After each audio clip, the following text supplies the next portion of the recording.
Ya baik, Bismillahirrahmanirrahim. Assalamualaikum warahmatullahi wabarakatuh.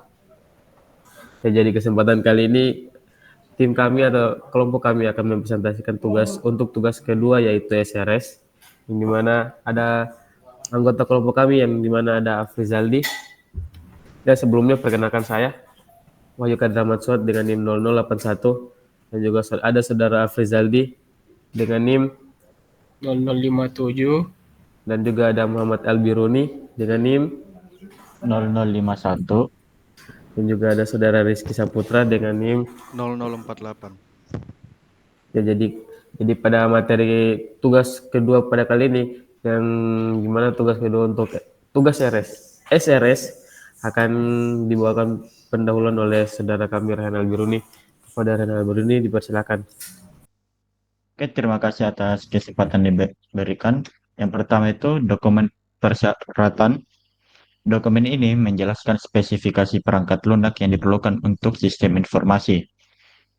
Proranis yang berfungsi untuk mengelola data kesehatan pengguna, mengklasifikasikan pola makan vegetarian, memantau aktivitas harian, dan melakukan transaksi yang terkait dengan layanan kesehatan. Oke, selanjutnya itu ada manajemen pengguna terdiri dari dua bagian. Yang pertama itu sistem harus dapat mendaftarkan pengguna baru dan mengelola informasi pengguna. Yang kedua itu fitur autentikasi yang aman yang tersedia untuk mengakses akun pengguna. Selanjutnya pengisian fitur harian. Pengguna harus dapat mengisi data harian tentang konsumsi, minuman, kualitas tidur, dan aktivitas fisik melalui aplikasi. Sistem harus menampilkan riwayat data tersebut untuk memantau kemajuan pengguna. Selanjutnya, pengelolaan data kesehatan. Sistem harus mengelola data kesehatan yang diterima dari pengguna, termasuk tekanan darah. Sistem harus memberikan laporan berkala tentang status kesehatan pengguna. Penilaian dan umpan balik. Sistem harus memiliki fitur penilaian dan ulasan untuk memberikan umpan balik kepada pengguna tentang aktivitas dan kesehatan mereka. Selanjutnya, keamanan. Sistem harus memiliki keamanan yang kuat untuk melindungi data pengguna dan transaksi mereka. Terus, usability. Antarmuka pengguna harus dirancang untuk memudahkan penggunaan aplikasi dengan petunjuk yang jelas tentang tata cara menggunakan fitur-fiturnya. Informasi, nutrisi, dan pola makan. Sistem harus menampilkan informasi tentang pola makan vegetarian yang dianjurkan, termasuk resep dan tips nutrisi. Selanjutnya itu metode pembayaran. Sistem harus mendukung pembayaran menggunakan dompet digital untuk mempermudah transaksi, misalnya membeli paket konsultasi dengan ahli gizi. Cakupan produk. Aplikasi ini adalah platform untuk pencegahan diabetes dengan mengatur pola makan vegetarian dan memantau berbagai aspek kesehatan pengguna. Melalui aplikasi ini, pengguna dapat mencatat konsumsi minuman, kualitas tidur, dan aktivitas fisik dan tekanan darah. Aplikasi ini juga menyediakan informasi dan saran tentang pola makan vegetarian yang sehat. Definisi, akronim, dan singkatan yang terdiri itu dari password, kata sandi yang digunakan untuk mengidentifikasi pengguna, data kesehatan, informasi tekanan darah, kualitas tidur, aktivitas fisik, dan konsumsi minuman harian. Kualitas tidur, penilaian tentang seberapa baik pengguna tidur berdasarkan data mereka masukkan. Selanjutnya itu referensi. Dokumen yang pertama menjelaskan tentang sistem database dari perangkat lunak pemantauan kesehatan. Dokumen 2 menjelaskan tentang format penyimpanan dan kesehatan. Dan yang terakhir itu dokumen 3 memaparkan spesifikasi kebutuhan hardware. Tinjauan bagian dokumen berikutnya. Bagian dokumen kedua, gambaran umum dari sistem perangkat lunak untuk pemantauan kesehatan dan pengelolaan pola makan vegetarian. Dan yang terakhir, Bagian dokumen ketiga persyaratan fungsional dari implementasi sistem perangkat lunak. Oke, dan selanjutnya deskripsi umum akan dilanjutkan oleh Saudara Afrizaldi. Baiklah, terima kasih Saudara Rehan. Saya akan melanjutkan presentasi di bagian poin deskripsi umum. Pada dokumen SRS terdapat poin kedua yaitu deskripsi umum, di mana pada poin ini akan dijelaskan deskripsi umum ataupun bagaimana sih itu sistem umum dari aplikasi yang ingin dikembangkan. Nah, pada poin pertama ini yaitu poin 2.1 atau deskripsi aplikasi, ini akan menjelaskan apa itu aplikasi Prolanis. Nah, aplikasi ini merupakan aplikasi untuk pencegahan diabetes dengan fokus pada pengaturan pola makan vegetarian dan pemantauan kesehatan harian. Melalui aplikasi ini, pengguna dapat mencatat konsumsi minuman, kualitas tidur, aktivitas fisik, dan tekanan darah. Aplikasi ini juga menyediakan informasi dan saran mengenai pola makan vegetarian yang sehat dengan integrasi maksud saya, teknologi canggih. Aplikasi ini memastikan pengguna dapat memantau kesehatan mereka dengan lebih efisien dan memuaskan. Selanjutnya pada poin 2.2 yaitu pada fungsi aplikasi. Di sini akan dijelaskan berbagai fitur ataupun berbagai fungsi yang bisa dilakukan di dalam aplikasi Prolanis. Nah, fungsi yang pertama yaitu fungsi login, di mana terdapat beberapa level pengguna, dan ini akan dijelaskan pada 3.2.1 ataupun di poin selanjutnya. Selanjutnya ada fungsi aplikasi menu, yaitu yang berguna untuk mengklasifikasikan informasi pada halaman aplikasi yang terdiri dari informasi kesehatan harian, tekanan darah, dan pola makan vegetarian, dan akan diuraikan pada poin selanjutnya juga. Dan yang terakhir yaitu fungsi tahapan pengoperasian input, proses, output, ataupun penginputan suatu data dan output suatu data yang akan ditampilkan kepada user. Nah, pada poin selanjutnya yaitu poin karakteristik user, di mana pada poin karakteristik user ini akan dijelaskan beragam klasifikasi user yang ada pada aplikasi Prolanis ataupun fitur yang akan dikembangkan pada sistem ini. Nah, user atau pengguna yang pertama yaitu adalah customer, di mana customer itu mempunyai tugas ataupun mempunyai hak yang dimilikinya sendiri. Ini merupakan tugas-tugas dari user, yaitu mencatat konsumsi minuman, kualitas tidur, dan aktivitas fisik, memantau tekanan darah, mengakses informasi dan saran tentang pola makan vegetarian, mengisi halaman keluhan dan mendapatkan umpan balik, dan tugas-tugas user yang lainnya.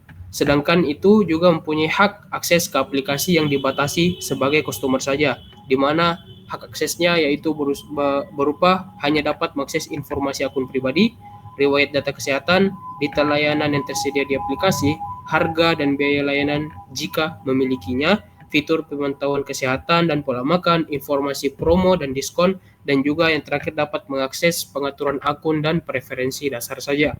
Sedangkan itu selanjutnya maksud saya ada user kedua yaitu admin, di mana admin juga mempunyai tugas dan haknya tersendiri, di mana tugas-tugas dari admin yaitu menyetujui atau memblokir akun pengguna atau bisa dibilang manajemen akun, kemudian mengelola laporan pengguna, menambah dan mengubah atau menghapus informasi atau bisa dibilang manajemen informasi, selanjutnya memastikan sistem berfungsi dengan baik dan stabil, melakukan update dan perbaikan sistem secara berkala atau bisa dibilang pemeliharaan atau maintenance system.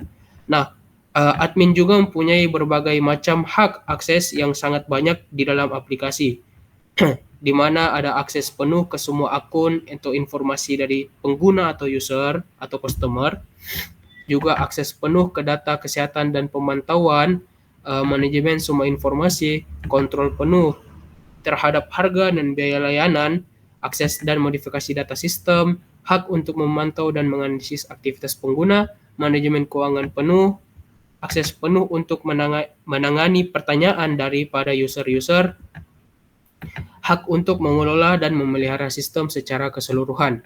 Itu merupakan hak-hak dari admin ataupun administrator aplikasi atau sistem yang akan dikembangkan. Nah, selanjutnya pada poin selanjutnya yaitu batasan-batasan umum. Pada poin ini akan dijelaskan batasan-batasan yang akan ditetapkan dalam pengembangan sistem yang akan dilakukan, di mana batasan-batasan ini dapat berupa batasan kinerja, batasan fungsional, batasan keamanan, dan batasan-batasan lainnya. Nah, pada poin pertama yaitu batasan ini termasuk ke dalam batasan teknis, di mana terbatas pada daerah atau kota-kota tertentu di mana aplikasi ini beroperasi, dikarenakan aplikasi ini dibuat di Makassar dan ditujukan kepada orang tua pada puskesmas yang terletak di dekat Muhammadiyah kalau tidak salah, jika tidak salah. Selanjutnya pada poin kedua, tergantung pada versi atau paket layanan yang dipilih pengguna. Ini masuk kepada batasan fungsional.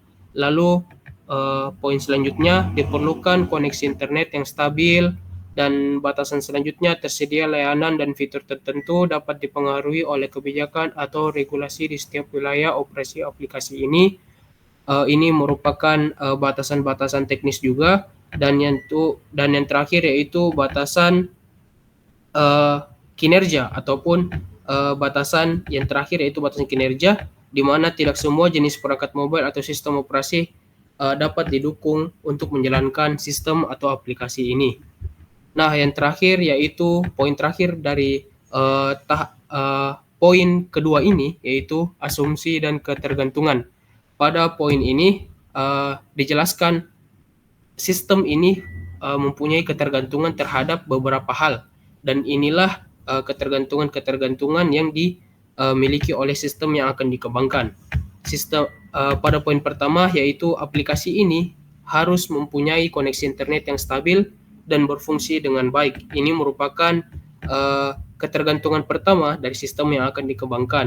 Lalu ketergantungan kedua yaitu aplikasi ini diasumsikan memiliki keamanan yang memadai untuk melindungi data pengguna, termasuk informasi pribadi dan transaksi keuangan, dikarenakan aplikasi ini akan mempunyai operasi di mana pengguna dapat melakukan transaksi di dalamnya dan perlu untuk menjaga keamanan dari data pengguna, dikarenakan penggunanya rata-rata adalah lansia yang tidak pandai dalam menjaga data atau data pribadi dalam akun-akun mereka. Nah, untuk poin selanjutnya yaitu persyaratan umum akan dijelaskan oleh Saudara Rizky Syaputra. Kepada Saudara Rizky Syaputra dipersilakan. Oke, terima kasih untuk Saudara Zaldi yang telah memberikan saya kesempatan untuk menjelaskan terkait poin ketiga yaitu persyaratan umum. Di mana poin ketiga titik poin 1 ingin menjelaskan tentang persyaratan interface eksternal. Di poin 3.1.1 yaitu user interface, yang di mana menyediakan tampilan pada prosedur pemasukan data ke sistem seperti tersedia kotak, dialog atau pesan bagi user sebagai bentuk respon validasi pada setiap bentuk pemrosesan. Yang kedua, tampilan informasi berupa teks menggunakan tipe TrueType Font atau TTF, dan tersedia gambar atau picture dengan ukuran pixel berdasarkan jenis elemen atau bagian dari website. Yang ketiga adalah respon sistem terhadap pengguna terbagi atas 3 jenis. Yang pertama, tampil pesan kesalahan masukan kepada pengguna. Yang kedua, tampil pesan data valid kepada pengguna. Yang ketiga, tampil pesan confirm kepada pengguna. Poin D, desain antarmuka pengguna dirancang agar menampilkan data yang diminta oleh pengguna dengan format terstruktur atau format tabular, agar data yang ditampilkan oleh sistem dapat bermanfaat bagi pengguna atau user. Pada poin 3.1.2 yaitu antarmuka perangkat keras. Yang pertama, perangkat mobile seperti smartphone atau tablet yang dapat menjalankan aplikasi dengan lancar. Yang kedua, koneksi internet. Ketersediaan koneksi internet yang stabil dan cepat untuk mendukung pengguna aplikasi secara optimal. Yang ketiga, penyimpanan data. Perangkat harus memiliki ruang penyimpanan yang cukup untuk menginstal aplikasi dan menyimpan data yang diperlukan. Pada poin 3.1.3 yaitu antarmuka software, yang dimana terdapat 4 poin di dalamnya, yaitu yang pertama, database. Sistem harus menggunakan database yang handal dan aman untuk menyimpan data pengguna dan informasi kesehatan. Yang kedua, API. Aplikasi harus menyediakan API yang aman untuk menghubungkan berbagai layanan, seperti pembayaran digital, sistem penilaian kesehatan, dan lain-lainnya. Yang ketiga, sistem operasi. Aplikasi harus kompatibel dengan sistem operasi mobile utama seperti Android dan iOS. Poin keempat, yaitu keamanan. Sistem harus memiliki protokol keamanan yang kuat untuk melindungi semua data pengguna dan integritas sistem. Pada poin 3.2, yaitu persyaratan fungsional, yang dimana pada poin tersebut memiliki 3 atau lebih poin. Pada poin 3.2.1 yaitu manajemen pengguna. Sistem harus menyediakan fitur pendaftaran pengguna baru dengan memvalidasi email dan nomor telepon. Pada poin 3.2.2 pengisian fitur harian. Pengguna harus dapat mencatat konsumsi, minuman harian, kualitas tidur, dan aktivitas fisik mereka. Pada poin 3.2.3 pengelolaan data kesehatan. Sistem harus dapat mengelola data kesehatan yang diterima dari pengguna, termasuk tekanan darah. Pada poin 3.2.4, penilaian dan umpan balik. Sistem harus menyediakan fitur penilaian dan ulasan untuk memberikan umpan balik kepada pengguna tentang aktivitas dan kesehatan mereka.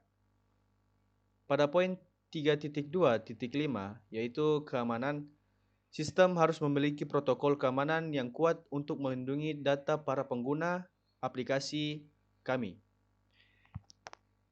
Poin selanjutnya yaitu poin 3.2.6 yaitu informasi nutrisi dan pola makan. Sistem harus menampilkan informasi tentang pola makan vegetarian yang dianjurkan, termasuk resep dan tips nutrisi. Pada poin selanjutnya, poin 3.2.7 yaitu metode pembayaran. Sistem harus mendukung pembayaran menggunakan dompet digital untuk mempermudah proses transaksi jika diperlukan, seperti mobile banking dan lain-lainnya.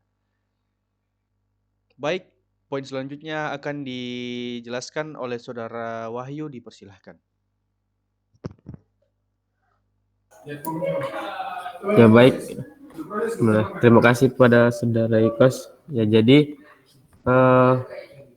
pada poin 4, persyaratan non-fungsional atau yang bisa kita sebut NFR adalah kriteria yang digunakan untuk mengevaluasi operasi sebuah sistem, bukan fungsi atau perilaku tertentu dari sebuah sistem.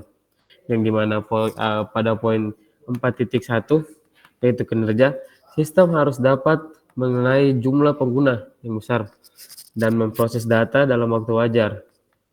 Sistem harus dapat memberikan respon yang cepat dan akurat terhadap input pengguna. Pada poin 4.2 yaitu keamanan, sistem harus memiliki protokol keamanan yang kuat untuk melindungi data pengguna.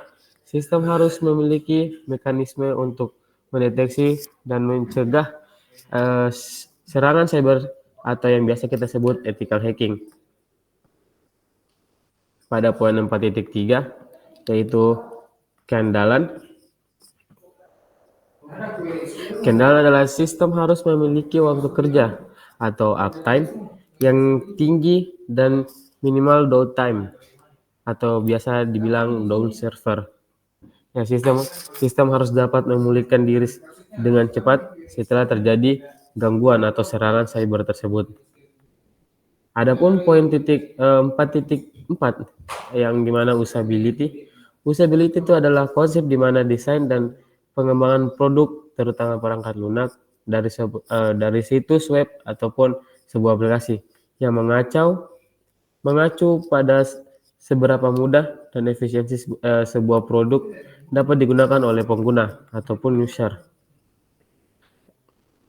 Adapun antarmuka pengguna harus dirancang agar mudah digunakan oleh pengguna dari berbagai latar belakang maupun orang tua, anak-anak, dan remaja. Sistem harus menyediakan petunjuk yang jelas, tata cara penggunaan fitur-fiturnya.